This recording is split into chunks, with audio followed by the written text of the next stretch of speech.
ଯେମିତିକି ଆପଣମାନେ ପୂର୍ବ ଭିଡ଼ିଓରେ ଦେଖିଥିଲେ ମୋ ନଣନ୍ଦଙ୍କର ବାହାଘର ସରିଯାଇଥିଲା। ତ ତା ପରଦିନ ଆମେ ଦୁଇ ଜଣ ବିହାରରୁ ବାହାରି ଆସିଥିଲୁ ଘର ଅଭିମୁଖେ। ଆଉ ଯେହେତୁ ବିହାର ଯିବା ଆସିବା ବାଟରେ ଆମକୁ କୋଲକାତାରେ ଟ୍ରେନ୍ ଚେଞ୍ଜ କରିବା ପାଇଁ ପଡ଼େ, ସେଥିପାଇଁ ଆମେମାନେ ଏଥର ଡିସାଇଡ୍ କରିଥିଲୁ କି କୋଲକାତାରେ ଗୋଟେ ଦିନ ରହି ବୁଲାବୁଲି କରିବୁ ବୋଲି। ତ ସକାଳୁ ସକାଳୁ କୋଲକାତାରେ ପହଞ୍ଚି ସେଠୁ ରୁମ୍ରେ ଫ୍ରେଶ୍ ହୋଇକି ବାହାରି ପଡ଼ିଲୁ ଭିକ୍ଟୋରିଆ ମେମୋରିଆଲ ବୁଲିବା ପାଇଁ। ଆଉ ଆପଣମାନେ ଜାଣିଛନ୍ତି କି ଭିକ୍ଟୋରିଆ ମେମୋରିଆଲ 1906ରେ ବନିବା ଆରମ୍ଭ ହୋଇଥିଲା ଆଉ 1921 ମସିହାରେ ଶେଷ ହୋଇଥିଲା।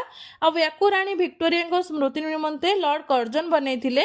ତ ସେଠୁ ବୁଲାବୁଲି ସାରିବା ପରେ ବାହାରି ଯାଇଥିଲୁ ସାଇନ୍ସ ସିଟି ଆଣ୍ଡ କୋଲକାତାରେ ଏତେ ସାରା ଜାଗା ବୁଲିବା ଭିତରେ ମୋତେ ସବୁଠୁ ବେଷ୍ଟ ଲାଗିଥିଲା ସାଇନ୍ସ ସିଟି, କାହିଁକିନା ତା ଭିତରର ଦୃଶ୍ୟ ବହୁତ ହି ଆକର୍ଷଣୀୟ ଥିଲା। ଆଉ ତା ଭିତରେ ଟାଇମ୍ ବି ହେଇଯାଇଥିଲା ଦିନ 3ଟା। ଆଉ ଆମକୁ ଲାଗିଯାଇଥିଲା ବହୁତ ଜୋରରେ ଭୋକ। ଦେନ୍ ଆମେ ଲଞ୍ଚ ସାରିକି ବାହାରିଲା ବେଳକୁ ସନ୍ଧ୍ୟା ପୁରା ହେଇଯାଇଥିଲା। ତ ଲାଷ୍ଟରେ ଆମେ ଯାଇଥିଲୁ ଇକୋ ପାର୍କ। ଆଉ ସେଇଠି ଆମକୁ ଯେହେତୁ ଟ୍ରେନ୍ ଟାଇମ୍ ବି ହେଇଯାଇଥିଲା ବୁଲାବୁଲି କରିପାରିଲୁନି ବେଶୀ ଟାଇମ୍ ସେଇଠି। ତ ତା ଭିତରେ ଖାଲି ଆମେ 7 ୱାଣ୍ଡର୍ସ ବୁଲିବା ପାଇଁ ଯାଇଥିଲୁ। ଆଉ ସେଇଠି ବହୁତ ହି ସୁନ୍ଦର ଲାଗିଲା ମୋତେ ଯାଇକି। ତ ଏଇଠି ଭିଡ଼ିଓଟିକୁ ଏଣ୍ଡ କରୁଛି। ଦେଖାହବ ପୁଣି ଗୋଟେ ନୂଆ ବ୍ଲଗ୍ରେ। ଜୟ ଜଗନ୍ନାଥ।